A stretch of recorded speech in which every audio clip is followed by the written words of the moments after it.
Now we move into the Southeastern Conference where, as you correctly pointed out, if there is a league that is going to fearlessly move on, it is going to be the SEC. And it comes after we already saw Missouri, Ole Miss, Mississippi State, and Arkansas. So that means we've got 8 of the 14 jobs have all changed hands in the last 2 years. Mm-hmm. Turnover in the Southeastern Conference has been wild. All right, let's start with, I think this was the first one, but Shane Beamer at South Carolina. Tom? I don't get it. It was like, it was the name when that job first came open. It was the name that was brought up by, just kind of like a candidate. And right away I was like, okay, interesting. I think there are better candidates out there, but I feel like that could be like a solid backup option. But I did not get the sense from the way that search went that Beamer was a backup option as much as he was might have been the number one option for him. And maybe it's going to work. Maybe it's not. He's been on a lot of, obviously he's got a good bloodline for college football coaches. He's been on a lot of good staffs. He's worked under a lot of good coaches. So I guess I do understand all that. It's just, if I'm South Carolina and I'm looking at the condition of my program, I think I would be more inclined to get somebody I feel like had a higher floor, just because I feel like I need to raise up where I am as a program. But I would agree that Beamer probably has a higher ceiling than some of the other guys. I thought Hugh Freeze made a ton of sense for this job, but apparently, there really wasn't a ton of interest in Freeze from the people in charge at South Carolina. But this is just not a hire to me that I'm excited about. It's a hire to me that I think is exciting. Like, the fan base can talk itself into before the season starts. But I just feel like this is going to be one of those jobs where in a couple years from now, we're probably going to be looking for a new South Carolina head coach. And as our friend Barton used to put it, it pays to be a really nice guy. It does pay to be a really nice guy. Chip and I actually have a bet on this, right? I believe you, Chip. What's the actual bet? It's both Josh Heupel and Shane Beamer will make it to the end of their first contracts. Yeah. I'm feeling pretty good about that one still. So I'm going to go with don't get it as well. Now I have read the rationale. I understand why they targeted Shane Beamer. They think that he was part of the Spurrier recruiting machine when they were getting Jadeveon Clowney and all those guys. But I don't think that's replicable for a number of reasons. Because they were coming to play for Spurrier, not Shane Beamer. And they're not there anymore. The players in the state. I did some research on this. That like 3-year period was 150% more talented than any 3-year average since, right? Like, that was just a unicorn event in the state of South Carolina, that you also, like, not only that you got those guys, but that those guys were even in your state in those quantities. And so it's like, congrats, you're really good at recruiting in the state of South Carolina. That's probably good enough to go 2-6 in the SEC. You got to be better elsewhere. And look, maybe he'll recruit well. I certainly get it a little more now than I did when it first was like, they're not seriously going to do this, right? But I think if that's your reaction, like, they're not seriously going to do this, which is what mine was, I think you have to go with don't get it. I think there are better candidates out there. So we'll see what South Carolina does. But I think Tom's right as far as the ceiling. Like, this is definitely a high variance hire. He could totally bomb. He could succeed fairly well, but I also wonder what success looks like at South Carolina. Pays to be a nice guy, but that doesn't mean I have to get it. Also give it a don't get it. We turn our attention in the SEC East to Nashville, Tennessee, where I'm going to go ahead and say Clark Lea, I love it, but I don't get the staff hires. I don't get Clark Lea's staff hires at all. He is just getting guys with no other experience, just plucking them out from the podcast world and deciding to give them full-time jobs with the university. But realistically, Clark Lea, Nashville native, Vanderbilt alum, has done a fantastic job with Notre Dame's defense, but also every single time he was made available for press conferences or anything else, does a great job of presenting a plan. I am biased. I'll go ahead and get the ball rolling on this. I'm going to say Clark Lea, especially for Vanderbilt, pretty perfect fit. Love it. I like it. Not going to love it, Mr. Steele, your co-host, but I like it. I think it makes all the sense in the world for Vanderbilt. I mean, he's an alum. He's played there. He's somebody who has a passion for the program and who wants Vanderbilt football to be something other than the team the rest of the SEC looks at on their schedule and says, well, there's our win. He's somebody who understands the town, the city. He understands the potential of what they could do for the program. So to hire somebody to come in with that kind of, just not plan, but the vision and the passion to make it succeed at a place that he cares about, I think that's a very good move. And I think that of the potential candidates, and there are other good candidates out there, I think that is what puts him over the top. So I like it. But again, I can't love it because he stole our co-host. So on my scale, just the love it, get it, don't get it, I got to go with get it. And the reason is because I've already on record as saying what I thought Vanderbilt should do on the Barton and Bud podcast, like 2 months ago. And my thought was that Vanderbilt, because we know that recruiting rankings really accurately predict what you will be on defense, much more than they do on offense, your ability to play above and beyond what you recruit is primarily what can you do on offense. So I thought Vanderbilt, really should have considered looking offensive. And if they did go defense, and I think there's a pretty good argument for going defense with Clark Lea because he knows the city, because he's from there, because he understands the town and how to recruit to the culture. I certainly get that. Can they be different enough on offense? I think Vanderbilt has to be a special prep, right? You are going to have, even if Barton knocks it out of the park, they're never going to have top half talent in the East, right? They're always going to have bottom third talent if you compare it to the rest of the league, just based on who you can get in there. I think if you want to try to get to bowls at Vanderbilt, you need to go 4-0 in the non-conference every year, and you need to steal some wins. And I think the way you have to do that primarily is that you catch teams sleeping, right? It's like, oh, Vanderbilt sucks. We won't prep for them that hard this week. Hey, you know what? Vandy does some stuff that's actually pretty unique on offense that we didn't prep for quite as hard. We didn't take them quite as seriously. And then, it's not like we can just flip the switch and play harder. It's, oh, shoot, we didn't take our prep this week quite as hard. So I'm really interested to see how different Vanderbilt can be on offense, because I think Clark Lea is a tremendous defensive coach, and I'll buy that he can get them to play somewhat above their recruiting rankings on defense. But we know, like, the facts are the facts. Bill Connolly's numbers prove this out every year. You are pretty much on defense what you recruit. It's height, weight, speed, hustle, with few exceptions. Will how different can you be on offense? Have a fullback on his offense? Yeah. I mean, I think they're going, kind of air raid, because they got Cliff's guy in there. I had his name written down on where my sheet went. So I'll give it I get it. If I was going to use like the like it, love it scale, I guess I would go like it. But I'll say get it. There, Clark Lea was with Dave Clawson at Wake Forest early in that process. And I apologize. I've taken this to Wake Forest again. I'm getting chastised for bringing up Wake Forest too much on this podcast. But is there a development path that you can take where defensively you are like your height, weight, speed, hustle, and granted, like weight is part of development as you build out these bodies to be able to make them better? Because when I think about the way the system really worked at Notre Dame, like the dudes would become stars, but they would become stars when they were seniors. And it was because they kind of got this get old and stay old mentality on that side of the ball, really focus on player development.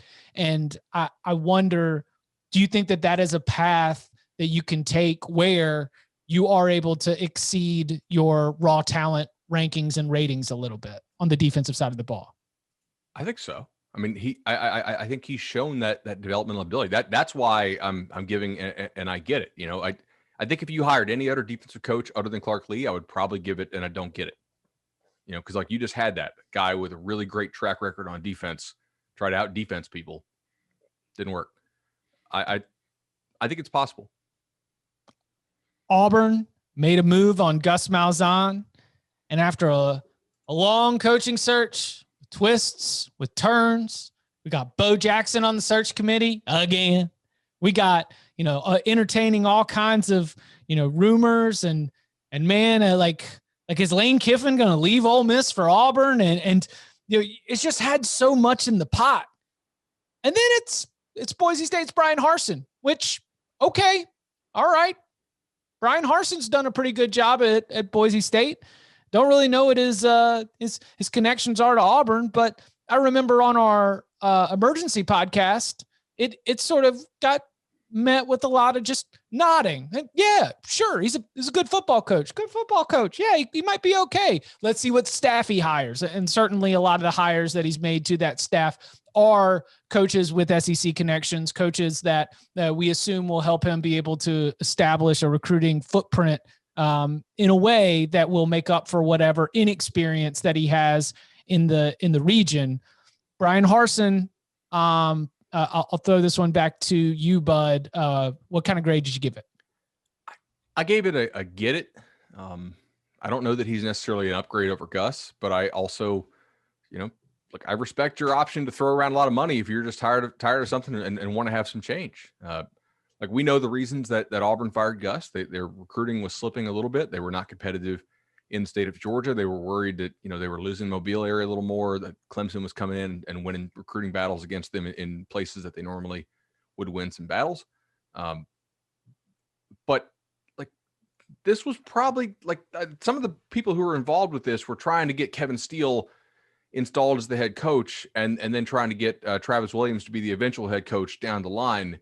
It was sort of this whole Auburn grand plan thing, and it fell apart. So like, let's not pretend like this was an obvious option who they had to go get. For that reason, I can't give it a love it. I also am not convinced it's an upgrade. But unlike what South Carolina did, Bryan Harsin's a proven competent head coach who I think has a high floor and decent upside there. Is he going to run down Nick Saban or Kirby Smart? I highly doubt it, but I get it. I like it. And I think I like it for a lot of the things you just said. Is I think that it is considering, and maybe this went into my grading process, considering the thought of like the whole Kevin Steele coup taking over. Thank you for mentioning that. I should have mentioned it in the intro because I was taking my notes. I was like, this had lots of twists and turns. It was a really dramatic search. The dramatic search is that a high-powered booster had laid out a plan of the way this thing was going to go, and it was foiled. It was incredible. Yeah. So for as dramatic as the search seemed, for it to end on like what I feel like is a stable, reasonable, good football coach and not some crazy stuff, I give it a like it, because I do think Bryan Harsin is a good football coach, but I do think that the concerns are like you were talking about, Bud. We don't know. He hasn't coached in the SEC. He hasn't coached at this job. He took over a Boise State program that was in pretty good condition, and he maintained it. And it was starting to slip a little bit, according to fans, people close to the program. They had concerns going forward. But from the outside, from my view, things looked like Boise State to me. And I think that if he could just kind of bring that solid, kind of just consistent floor, because the thing is with Gus, like, there were all those concerns about the recruiting and stuff. But to me, the other concern about Auburn was you bring in Gus, who is supposed to be the offensive guru.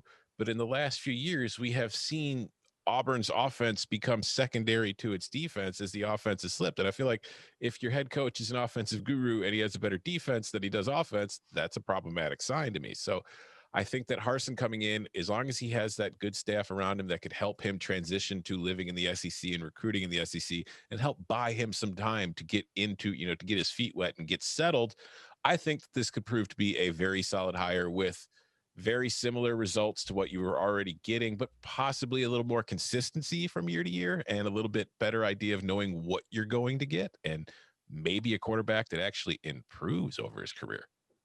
I like it because of how perfect to the script it is in terms of the way that we expect like coaching searches to work. Like this almost is the way that it would play out in an NCAA football dynasty where, granted, ignoring that it's Boise State and the juggernaut he took over, but it's coach goes, wins 3 3 conference titles in, 5 or 6 years, averages about, 10, 11 wins per season, has about 4 top 25 finishes. And guess what? Now you are the top candidate to take a step up. Like, this is moving up the ladder in a way that fits the traditional script. We don't always see the traditional script, especially with so many retreads and so many coaches that are able to work in the same cycle. And so for Bryan Harsin, like, this is your opportunity. This is your chance to be able to show your coaching chops per se, and prove that, you're not just somebody that's going to be a lifer where you are comfortable, that this is a skill set from the coaching perspective, from the program building perspective, that you can take on the road. So like it, get it. And man, I hope I don't again forget to mention the incredible Kevin Steele coup of 2020. All right. I'm going to throw this out there since we just finished the SEC. No, we still got Tennessee. Oh, well. You want to throw it out there anyway? I'll wait. Okay. Well, now I'm only going to be thinking about what it's going to be while we're talking about Tennessee. Hey, here we go. Josh Heupel, don't get it. All right, go. You don't get it? I get it. And I think this, Bud, you've mentioned this when we first did like the emergency reaction kind of podcast to this. Like, I get it in the sense that Danny White comes from UCF, coming into a very tumultuous situation in the Tennessee athletic department. And I don't think Josh Heupel, like, when it comes to coaching searches, there's so much you hear from different people and different sources, and you never know what's true, what's just agent talk pushing their client, what's going on. But even saying that we never really 100% know, I think it is safe to say that Josh Heupel was not Danny White's number one choice to follow him to Knoxville from UCF to take over that program. But I think that Tennessee right now is a job that is probably not going to be that attractive to a lot of the coaches that would have been Danny White's top choices. So I think Heupel, he kind of knew, he's familiar with him. He obviously believes in him. He hired him at UCF. So he kind of had him there as like, all right, I'm going to swing for the fences with these guys. And if that doesn't work, I'm going to bring in the guy I know. So I get it. But like you've mentioned, Bud, that this is a kind of a perfect situation for Tennessee and for Danny White, to where they could spend the next few years just trying to clean up the mess. And if Heupel starts winning games and everything's working out, awesome. That is a dream scenario. Now Heupel's your coach. If it doesn't, maybe Heupel just helps you kind of clean things up a little bit, so that way the job is more attractive in 3 or 4 years from now when it's time to find somebody else to take over. So I get it. I don't think Josh Heupel is a home run hire. I think he's a solid hire. I think he has a chance to win. I don't think he has I don't have a lot of faith in Josh Heupel turning Tennessee into an SEC East dynamo. Yeah, I get it as well. I think you have to grade these on a curve, right? I mean, if Texas had hired Josh Heupel, I would have said I don't get it. But if you're Tennessee in this situation, I very much get it, right? I think I would have given Danny White a love it, right? Like the hire of Danny White is a love it. I think the hire of Danny White is a long-term hire. I would expect Danny White, as my bet with Chip indicates, we'll have to make another hire, in the next 4 or 5 years. Josh Heupel is reasonably competent. He will score some points, probably sell some tickets. But look, Danny White and Josh Heupel didn't kneecap Tennessee. Tennessee did that to themselves. So I can't give it, don't get it personally for that, because I'm pretty sure other guys didn't want this job. It's not that desirable when you have the NCAA sword potentially hanging over you. Do you think that when Josh Heupel was hired by UCF, were you excited by it? Because I wasn't coming out of offensive coordinator Josh Heupel thinking that thinking that was like, ooh, here we go. He's been tearing it up there. I mean, this is still the Josh Heupel who like lost his job back in 2014 at Oklahoma, where that Oklahoma offense in the early part of the decade had fallen off from the Sam Bradford era, and it was pre-Lincoln where things really took off again.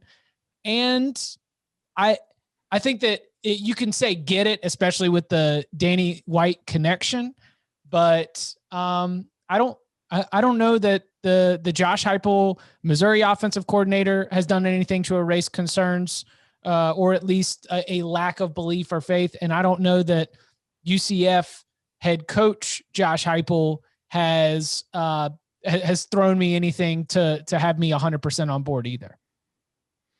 Yeah, I can't remember what my grade was exactly, but I know when we were looking at it the other week when we were going over this stuff, I think I gave Heupel at UCF like a C+, just because, I thought UCF was a more desirable job than taking the OC from Missouri at the time. It's fair. So here's what I was going to throw out. Appearances in the SEC title game for these 4 coaches at their current jobs over the course of their career at these jobs. Over under 1.5. Under. Yeah. Except that's probably a bad number. That's all right. We'll put that on the board for Tom. That's probably a freebie. I should have said 1.